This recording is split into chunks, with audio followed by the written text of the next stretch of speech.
to go ahead and get started. So my name is Natalie. I am a content specialist at ARMLS, and we're going to be going over searching and mapping today. So with today's visit, I do want to tailor this visit toward you. If you do have any questions, feel free to, type it in the chat box. You can unmute yourself. That's totally okay with me. However you want to get your questions answered. I do have lots of content to go over, but if you have questions, make sure that you ask them because I do want to make this session personalized towards you so that you can get the most benefit out of it. So I do want to start today out on ARMLS.com. I hope that everybody can see my screen, but we're on ARMLS.com to start out with. And I want to start on this page simply because this is going to be your big main resource of any ARMLS training topics, any questions. I know that there's a whole bunch of just random entities and products that you have access to, and sometimes it can be confusing on who you need to reach out to for help.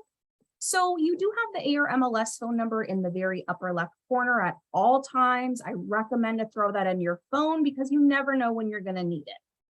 Otherwise, we do have under the support area, this who do I contact section. It's a handy guide of who to contact if you ever need help. So if you have questions on the ER or EA form, you need to contact the association.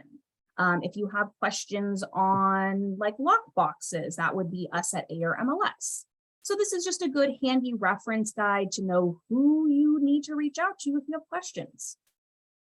Another area I want to point out in the support section here is the ARMLS blog. This is one of my favorite places on the website because it really is like a personal library of just short articles to get your question answered and get out. It's great for if it's, 8 o'clock on a weekday or on a Sunday when your broker or your mentor is not available. You can search all of the current blog posts. The most recent one just shows first with the oldest ones going back. You can always just browse by a certain topic. If you want to learn more about Flex or the monsoon tax system, go ahead and search for those blogs. Otherwise, if you have a specific topic or a keyword, you can search by that. So maybe at the end of today's session, you're like, hey, I don't know what the heck she was talking about with this one feature in this search. Well, if I type in really any keyword that I have, I can find whatever articles or blogs match that keyword.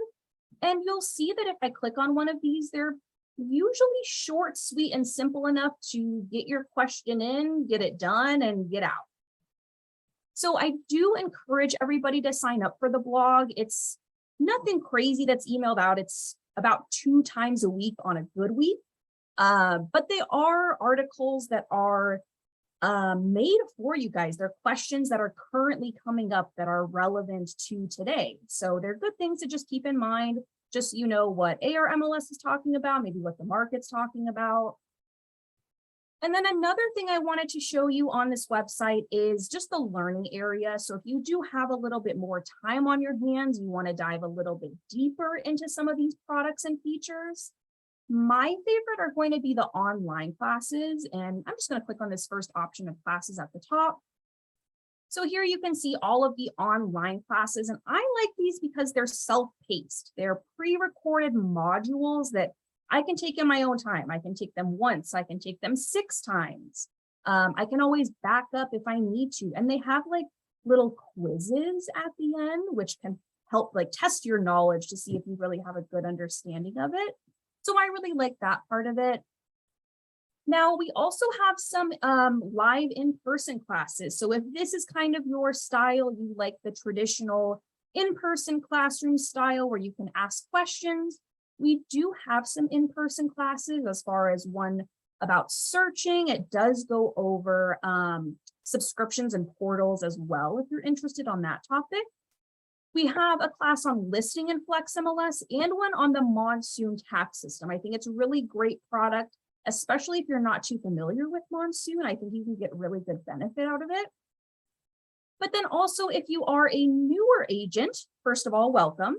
But we have an in-person program called Jumpstart that's really more designed toward newer agents, like the 3, 6, 9-month range, just to help you kind of get, make sense of ARMLS and where all of these products fit into place. So that's a really great program if you are new. Just for a quick tip, this is going to be an in-person class. It's going to be, I think, our first in-person class coming back from all this craziness. So if you wanted to join us there, you are more than welcome to. So now I want to jump into FlexMLS now. And let me just refresh my page here. Okay, so the first thing that I wanted to start out with on ARMLS, or FlexMLS, I should say, is just going to the main searching feature. We are going to spend a lot of time in this quick search area here. And you may notice that my screen looks a little bit different than yours simply just because I have this quick search option starred as a favorite on my search bar. So I frequent that option a lot. So if you go into the main menu, you can see all of the options that FlexMLS provides. There's a ton, there's a whole lot of different features and functions, but if there's one that you use a lot, go ahead and hover over it and you'll see that there's a star. So if, I use the hot sheet a lot, I can star it. So it will add it up to my one-click access bar so that if no matter where I am within FlexMLS, that option is going to be easily accessible at any time. So the first thing that I wanted to start out with today is within the quick search. So I'm really not going to go over every single field. I know that a lot of them are self-explanatory, and I'm sure that a lot of you have good familiarity with the search. So again, if you do have questions, feel free to unmute yourself, feel free to type it away. I'm here for you and any of your questions. So I do want to start just at the top going over some of these main features. And the first one I'm going to start with is the good old status. Now it does always default to active and coming soon. You can change it to select just active or, just UCB if you wanted to. If you want to select more than one, this is one of the few areas in FlexMLS where you have to use your keyboard as a helper. So if you hold down your control key, or if you're on a Mac, it's going to be the command key. But if I hold down my control key, that allows me to select multiple statuses. So if I need to select more than one, I can easily do so. There is the option to select or search by closed listings. Oops, closed. But you'll notice that this is about just under 2 million listings. So I'm sure that you don't want to search through all 2 million properties. So to kind of filter through that, what you can do is click this See All and select date ranges. And for the close of escrow date, you'll see that mine is currently set as a date range. So it's a specific date to a specific date. And I can simply, type in, oh, I want to look from the beginning of this year. I can alternatively select from the calendar. I can say, oh, I want to go to January of, 2019. However you want to select it there. But you'll notice that some of my other dates here, like my expire date, my cancel date, they show a little bit different kind of a format. And that's just something that I prefer. You'll find that within FlexMLS, it's extremely customizable. There is so much stuff that you can tailor just to work best for yourself and doesn't necessarily have to work best for everybody else.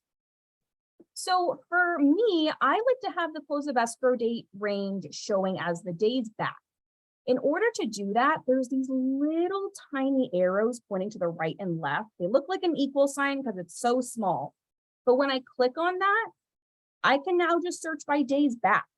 So now if I want to simply say 30 days back, I didn't have to think about and calculate, what date that was. If I need to go 180 days, just type in 180, super easy. So I'm going to search for active currently and kind of move on with my results here. Oh, that's not going to do me any good. So as far as, dwelling type, dwelling style, these are usually pretty self-explanatory. As far as the city town code, you're more than welcome to enter more than one. So if I want to search for Gilbert, I'm going to select it. And then maybe I want to search for Chandler as well. I can definitely put in my, oops, if I can spell it right, Chandler. And I can search more than one. So that is an option. However, let's say that you have a client that's like, hey, I'm looking in Chandler and Gilbert, but my dad, he lives in the zip code of 85260. If you just happen to find me something in that zip code, that would be fantastic. Well, if I go into zip code and I type in 85260, that zip code my client wanted, it's not there. It doesn't exist because it's not in Chandler or Gilbert. This is a Scottsdale zip code. So because I'm not looking within Scottsdale, it's saying, well, that doesn't match. I can't find you a listing that's in Gilbert that has a zip code of 85260. So they have to match. So something to keep in mind when you're searching by location is I usually try to recommend just do one or the other. Do city or do zip code. I'm not too familiar with my zip code, so I usually go by city. Or you can draw on the map, which is something that we're going to come back to in a minute. So another thing that I want you to keep in mind when searching by area is, let's go down to like the subdivision field. So with the subdivision field and within Flex MLS in general, spelling and grammar matter. So let's say that my client wants to live in the subdivision of Grayhawk. Okay, that's great. I can definitely search that for you. But is it Gray? Is it Grey? Is it one word? Is it two words? I have to know the correct spelling and grammar for it to show me any results. So for instance, you'll see if, I spell this incorrectly, I have no results. But then if I make that simple change of just typing it correctly, I now have all of my listing results here because I use the correct spelling and grammar, simply put. So a couple of other things that I want to point out in here is, let's say my client, they were interested in a pool. Okay, they want a private pool. That's absolutely doable. Let's go ahead and select private pool. So currently we have 4,213 results. Not too shabby. But let's say my client, they need to have a fenced private pool because they have a child or they have a dog. Well, okay, that's fine. We can select fenced pool as well. So now I have 4,373 results. Going up. Okay, well, let's say they also need to be heated because they like to go swimming in the winter time. I'm sure that the temperature's probably fine anyways, but they need it heated. So now I select heated and I have 4,446 listings. Why is the listing number going up when I'm getting more specific? So one thing that you'll notice with this field is that all of these selections have the word or in front of it. So right now you'll see that this field is reading as pool features. I'm looking for fence or heated or private. So right now my search is only looking for one of those options. Those properties just have, it might be heated. It might be fenced, but it's not all. It could be, but it's not all. So what if my client absolutely needs to have every single one of these features in their property? Well, if I click on this little or option, it will cycle through these options to change it to not, meaning excluding a pool. If I say and, it's going to absolutely include that option no matter what. So now you'll see if I change all of my options to and, it reads as, I need a pool that is fenced and heated and private. So now I'm only left with 138 results. So that drastically narrowed my listings. But just keep that in mind. Flex MLS is very specific. It needs to find listings that match your criteria absolutely to a T. So some of these fields do have these other and or not features so that you can say, yeah, they absolutely need a fenced pool, but they do not want an above ground pool. So you can kind of play with those options to really tailor those very specifically. So something else that I wanted to, just first of all, I just want to show you that those and or not features do exist within a lot of these other fields. So just keep that in mind when you are selecting those checkboxes. So I do see that there are some fields in here that I love, but there are some other features I'm looking for that I don't see here. For instance, HOA. People usually feel very strongly one way or the other regarding HOAs. I don't see it in my criteria. So if I come down to my green plus sign, there are tons of fields that you can add. I want to say that there's close to thousands of fields. But you'll see like my scroll bar is so tiny on this right-hand side. This is every single field that you have available to choose from. So there's a ton. If you're not sure what's available, one day just take some time, scroll through this list and see what's available. There are kind of some nifty options. However, I know that there is a field for HOA. I know that exists. So I don't want to scroll through this whole list. I'm just going to type it in. So by this green plus sign, I'm just going to type in HOA, and I see every single field related to HOA. Now, let's say my client, they are interested in properties with no HOA. They want nothing to do with an HOA. So do I need to add every single one of these fields? No. If I wanted to, I can click on this whole heading of association and fees, and it will add literally every single one of these options over to the left-hand side where I can manipulate it. I don't need all of these. My client is not interested. They don't need to know information about the fees or the frequency of those fees. So I'm just going to select this one of HOA yes or no. It's just going to pop that one into the left-hand side so that I can select no and easily filter those results. So that's how you can add additional items to the left-hand side. As you saw, there are tons and tons to choose from. Now, let's say that my client wants something a little bit, not obscure, but not as common. Let's go, for example, like a casita, like a guest house or mother-in-law suite. Well, I know that Flex MLS, it does have this option for a separate guest house. But my client, they want a mother-in-law suite. That's really specifically what they wanted. And if I come in here and say mother-in-law doesn't exist. So does that mean that I just have to miss out on those properties and have to scroll through every single one of them to find which one has a mother-in-law suite? Not necessarily. There's kind of a workaround. So one thing that you can do is add in public remarks.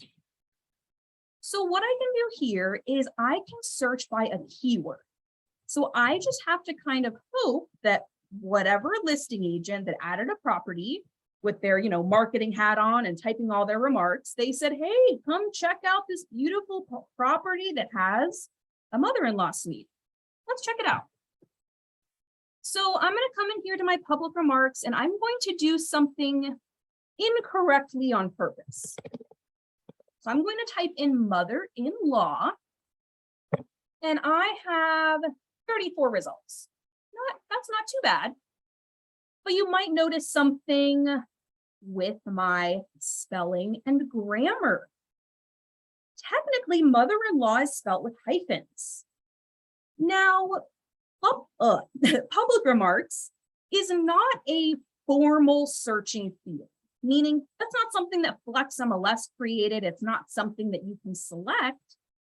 agents can really kind of type in whatever they want into that search box. So is it going to be completely accurate? Maybe not, but it can definitely help because you'll see there are 34 agents that typed in mother-in-law into their public remarks. Perfect. That easily narrowed down for me those 34 properties. Now let's back this up and let's do it the correct way of typing mother hyphen in hyphen law. Now we have a lot more, 64 listings. So it looks like 34 agents used an incorrect spelling, and then 64 used a correct spelling. Perfect. That's a whole lot of listings that I was easily able to narrow down for my client without doing a whole lot of work. So I see that there's a correct spelling, there's an incorrect way. Maybe there's something else that I can do.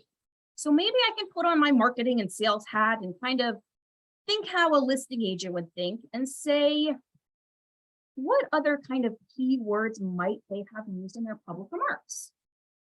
Well, I know just from experience, I see casita used a lot. Sometimes people throw in that word. So let's give that a shot. Let's see what happens with casita. Holy cow, 360 listings. So that's a ton that are easily identified that have a casita. And I didn't have to search by any kind of field. That was just by chance that an agent typed it in. Now I can marry all of these results together by simply just adding in a comma. So if I want to say casita, comma, mother-in-law incorrectly, and then mother-in-law, oops, mother-in-law with hyphens, I can marry all of those results together and then it will just pool all of those listings. And now I have my 446 properties. So that's a ton that I was easily able to narrow down.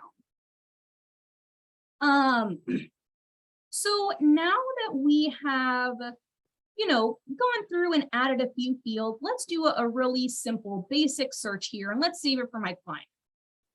So they are looking at, maybe let's say their max price is 600,000. It is going to pull everything under 600,000, but is my client going to be interested in one of those like $200,000 properties? I mean, it would be fantastic if it just happened to have everything that they needed, but it's probably not likely. They most likely don't want to be, just searching through those that they're not interested in. So let's kind of round out that bottom number. Let's add in some other criteria. Let's say single family. Let's say that they were looking for at least 3 bedrooms. I don't have to put in any maximum if I need to. Let's say they're looking in Chandler. That's their area that they're looking in. Maybe something else I want to add is maybe garage spaces. They need at least 1 garage space, and maybe I need to add in something else. Let's say I want to add in like kitchen features. I don't know, maybe let's say they were very specific in saying they absolutely did not want laminate counters. That's an option. If you needed to filter by that, you can. So let's say that this is the criteria that my client was interested in. This is, all that they wanted. Just keep something in mind when you're speaking to your client is that the less is more. If you've ever taken an adding a listing class, you'll hear it the opposite. More the merrier, more the merrier. However, when you're searching, less is always going to be more. Because let's say that your client has a price range and they're just looking in Phoenix, they need at least 2 bedrooms, call it a day. They're going to have a lot of listings to choose from. But if my client says, well, I need to live within this subdivision and it has to have a pool and it needs to have a loft area and it needs to have X, Y, and Z, they're going to have maybe 1 or 2 properties. So just keep that in mind. Less is always going to be more with your search. So now I'm going to save my search so that I don't lose this criteria for my client. One thing that I want you to keep in mind when you're saving a search, though, is that you're not saving the listings that came up. You're saving the criteria. You're saving their price range and their bedrooms and their area. That way, the listings are always forever going to be changing with updated results. So just keep that in mind. Now, when I save the search, I just need to name it for reference just to help me identify it. However, your client will be able to see this information if you set them up on like a subscription or portal. So I would not want to name this something like high maintenance client or anything crazy like that. Usually I just see, you know, like Phil Chandler, your client, with some basic criteria to help you identify it. As far as adding it to a contact goes, you are absolutely able to add this search to a contact, basically just linking those two together. And that way they can further collaborate with portals and subscriptions. For now, for today's class, I'm just going to skip over this option. And I just want to save my search. So when I save it, it has been saved. If I want to go back and view any of those saved searches, there is an option for saved searches. I frequent this option, so I have it at the top of my screen. If you don't, you can always open up the menu, and it's this last option under search. And you can always star it to add it to your favorites if you wanted to. So when I come to my saved searches here, I have my Phil Chandler search. And again, it's saving the criteria, not the listing. So if I come back, 2 weeks from now, and I go into Phil's Chandler search, it's not going to have those same results, or at least I hope it shouldn't. Some of those are going to be pending and, sold, maybe canceled, expired. But my search is now saved, and listing results are forever going to change. So we are going to go back into a quick search, and I want to show you a kind of more advanced option on searching. It's having to do with the map shapes. So I know that a lot of people spend their time on this left-hand side, adding in all of their criteria, but that's not the only place where you can narrow your results. This right-hand side of the map is an awesome tool that you can use. So this little pop-up here, it's my personal preference just to click close. It simply just closes this pop-up and then shows me the whole map. If you wanted to click on view map, it's going to pinpoint every single property on the map. Again, it's a personal preference thing. I just like to close it just so I have a free and clear map. So a couple things that I want to point out is that, first of all, FlexMLS runs off of Google Maps. So you'll see in the bottom left here, it is Google. Everything that is up to date with Google is up to date in Flex. With using Google Maps, in the upper right here, you'll see that we do have a satellite option, which is, I think, extremely handy, especially, if you're in a certain neighborhood and someone's like, oh, is, there extra parking? Is there some kind of a community park? You can easily just use the satellite option and take a quick peek for yourself.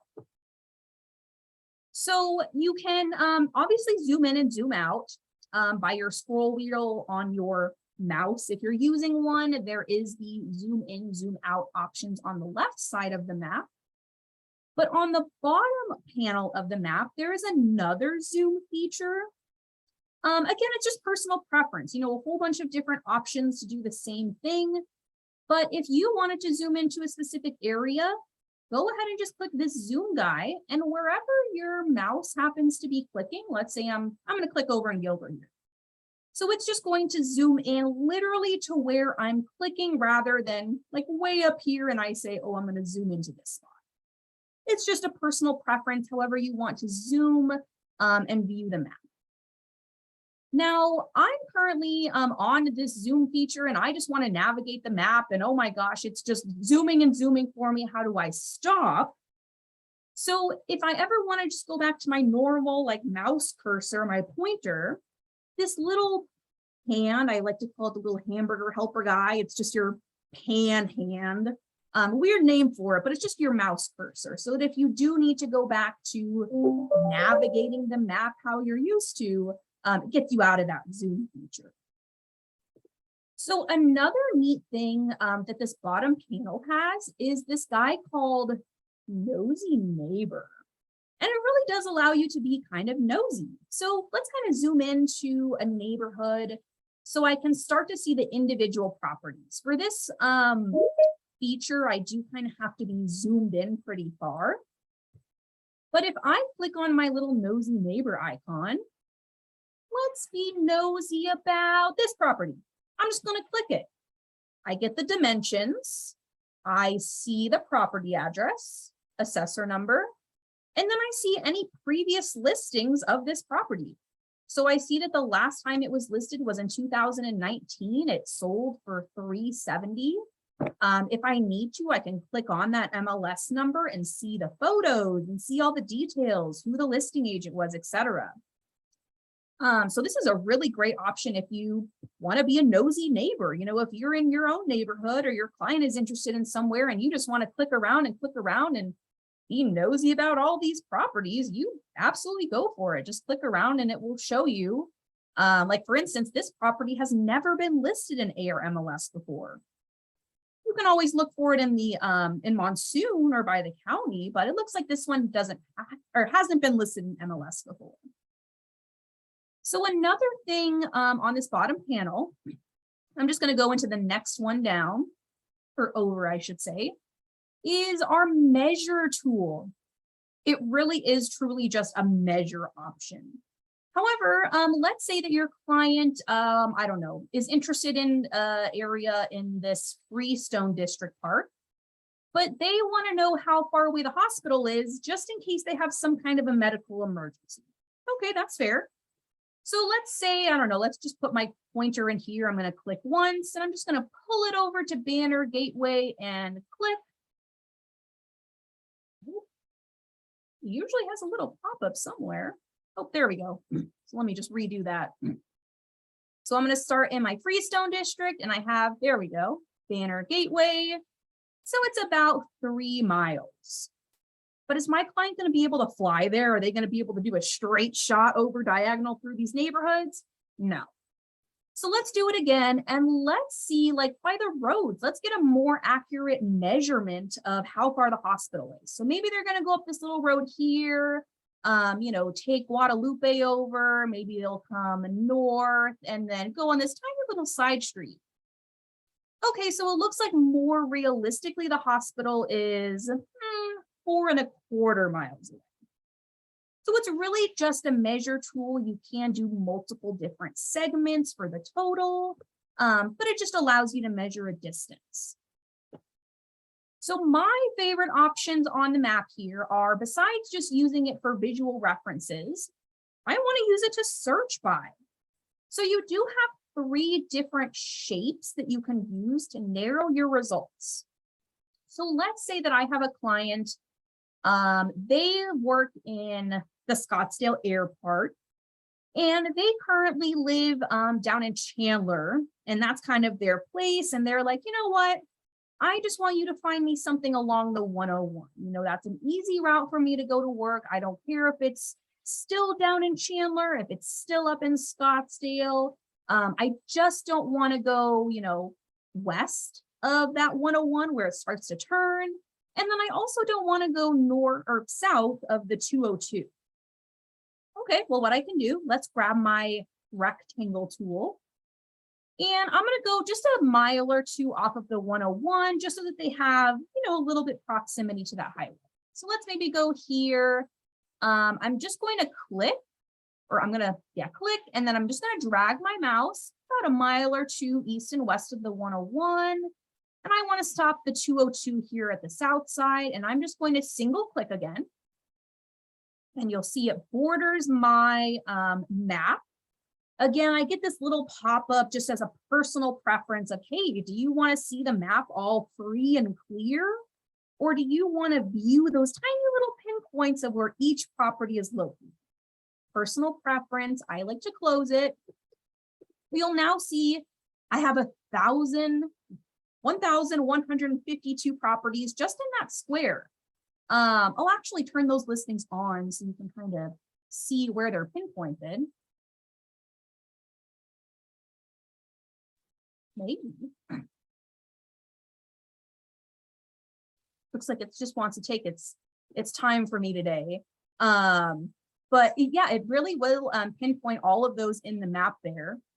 I'm going to throw a little wrench into it though. Maybe let's say that your client wants nothing to do with the 101. Maybe they have a specific square in an area where they're like, oh, my ex-husband lives there. I don't want to live anywhere in that area whatsoever. Okay, well, since my shape has been added over to the left side, where I have all of my criteria, where I can manipulate what I want to change. If you remember us talking about the and or not related to the private pool, how you can say and fence and heated, kind of a similar thing with the shapes. So right now it's saying I'm looking for properties within that shape, but I can click on that word within and change it to intersecting, like if I had two different shapes.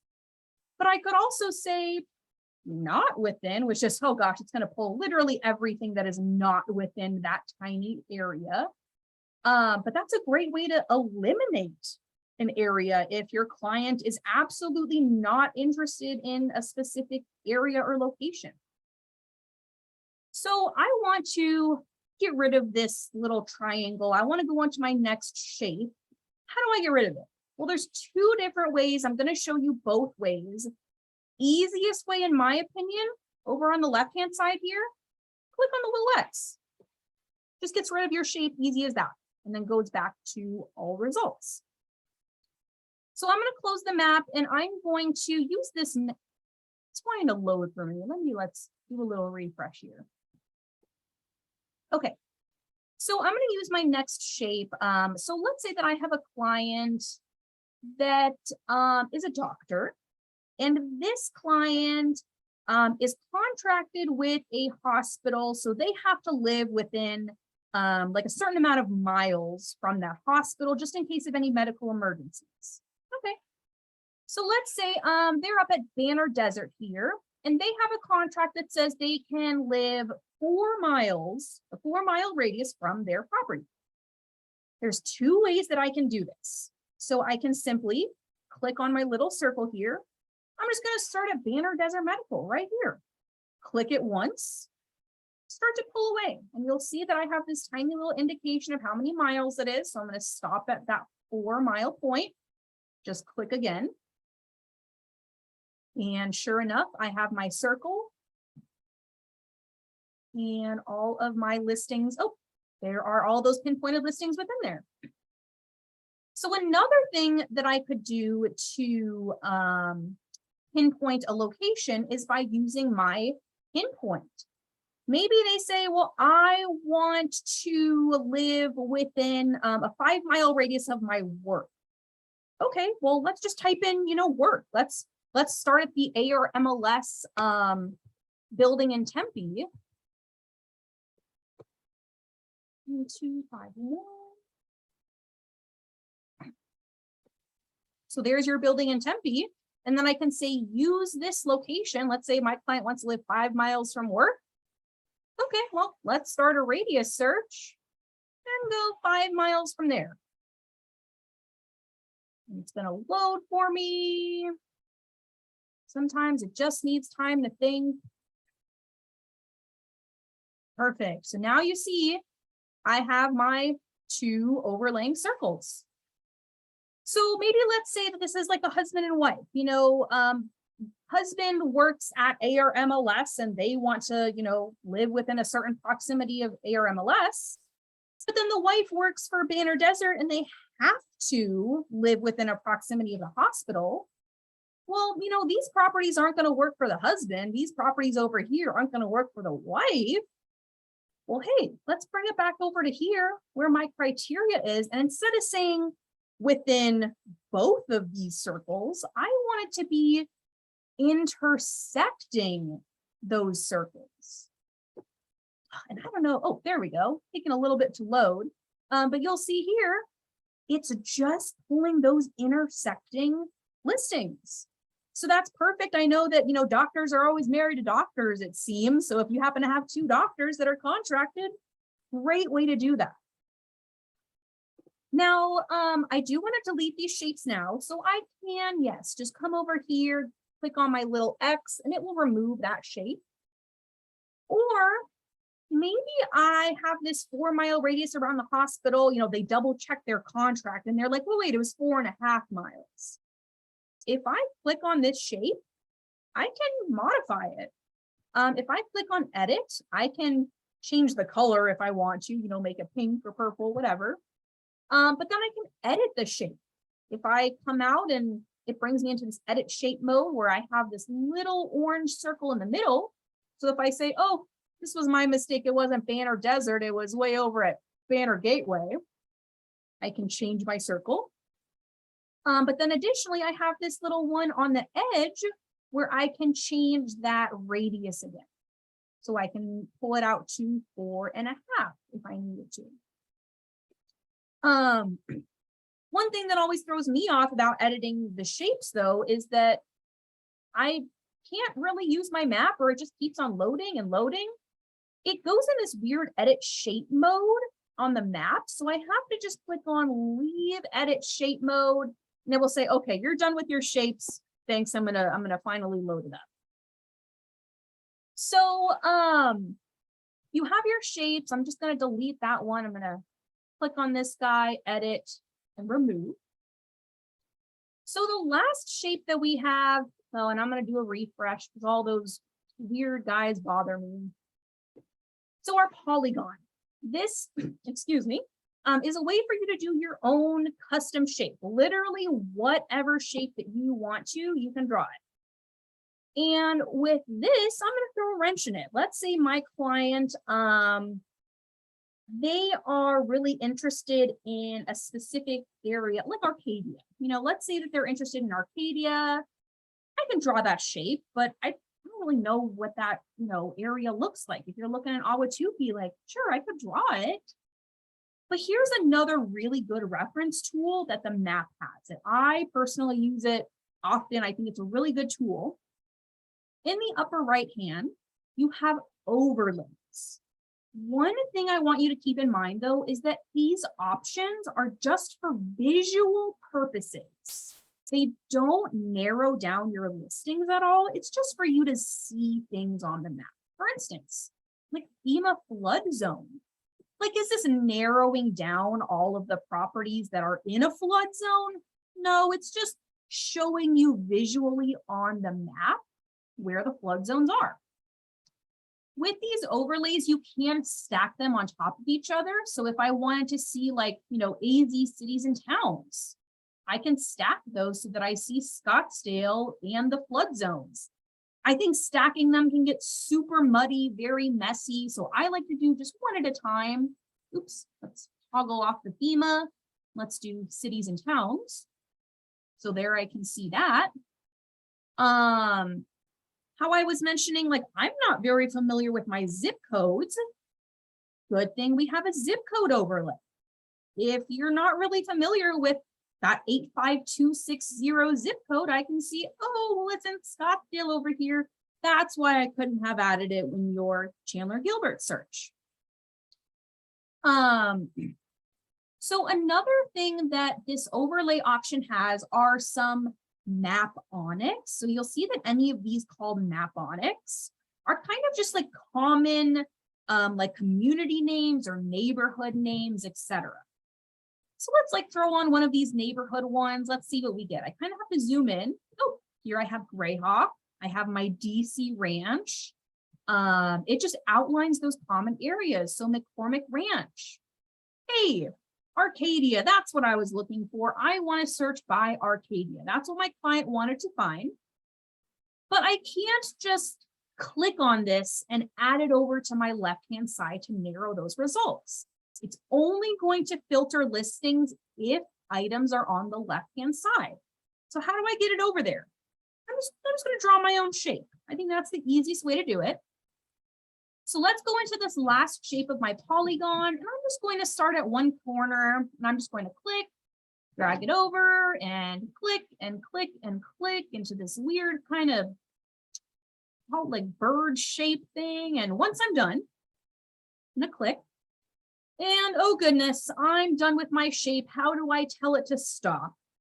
Well, once I'm done, I just need to double click. So at like my last point, I'll just double click. And then you'll see, I do see it on that left-hand side. So I know that there are, that is being filtered in my criteria. So now I have my lovely Arcadia shape that it narrowed 74 listings down on. So that's great. I just created a polygon for myself. But let's say that this is an area or a shape that maybe I specialize in. You know, maybe there's myself and someone else on my team that we work very closely in this one specific area, but I don't want to have to draw that every time. You know, if I'm an Arcadia person, do I want to have to take my time to draw that shape every time I want to do a search? Absolutely not. So what I can do is if I go into this upper corner to save, usually this is to save your search, but I can save my polygon as a map overlay. So let's go ahead and name it. I just have to name it to kind of reference it or identify it. I'm just going to call it Arcadia. Sure. So let's save that guy. And basically, once you save them, they're all going to be now housed in your overlays area. So I have created one of these before. Here's my new one, but let's see it actually put in play. So if I refresh my quick search, I just want to show you that beautiful. I now have Arcadia saved right in here. I'm going to click on it. There's my area. I love it. That's where I specialize in. But why do I still have 19,000 listings, right? Well, if you remember me saying, your search doesn't narrow anything down unless it's on this left-hand side. So how am I going to get my overlay on this left-hand side?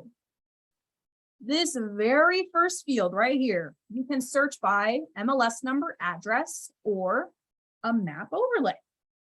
So let's go ahead and search by my Arcadia. And I sure see a couple results. Definitely not a street address. Map overlays. Yeah, I have 2 polygons here. I have one that's an old one, and this is my new one. So I'm going to double click just as it says. Oh, perfect. So now it's over on the left-hand side, and now it's finally narrowing my criteria. So just keep that in mind that in order to narrow your listings, it has to be on the left. Really, this overlays, it's just for visual purposes to help you kind of see some additional details. All right. So that was a lot of information. Oh, actually, before I wrap it up and leave it up for any questions, I just want to show you where these overlays are held. So if I do create one of these and maybe I messed up on the shape, maybe I extended it out too far and I need to modify it. If I go into my menu, under the preferences area, this is where all your settings and custom items are held. So under preferences, I have my map overlays. So here I can see my Arcadia shape that I created. If I want to make new shapes, if I want to clean up some old shapes that I created, I can definitely do so here. So that was searching and mapping. I hope that everybody learned something new, even if you are a seasoned agent, if you've been around for years, if this is just something that you're taking just as something to fill up your time, I just hope that you did gain some benefit out of it. You know, as long as you gained one little piece of information, I think that you did great and you got benefit out of it. Otherwise, that is all that I have for you. But if you do have any questions, please feel free to ask them. You know, like I said, this is your time to get your questions answered. So if you do have specifics, feel free to ask. You know, this is your time. I am here for you. But otherwise, if you do not have any questions, then I will say that you can have 10 minutes back in your life. You can feel free to sign off. It was very nice speaking with you all today. It's always a pleasure joining these office visits. I think that it's just great to see your faces. I think that it's really nice to just connect with all of our agents here. But yeah, if you don't have any questions, you are more than welcome to sign off. I really hope that you have a great rest of your day, and I hope to be seeing you in a class soon, or maybe I'll be joining you in another office visit upcoming. But I hope you all have a great day and enjoy.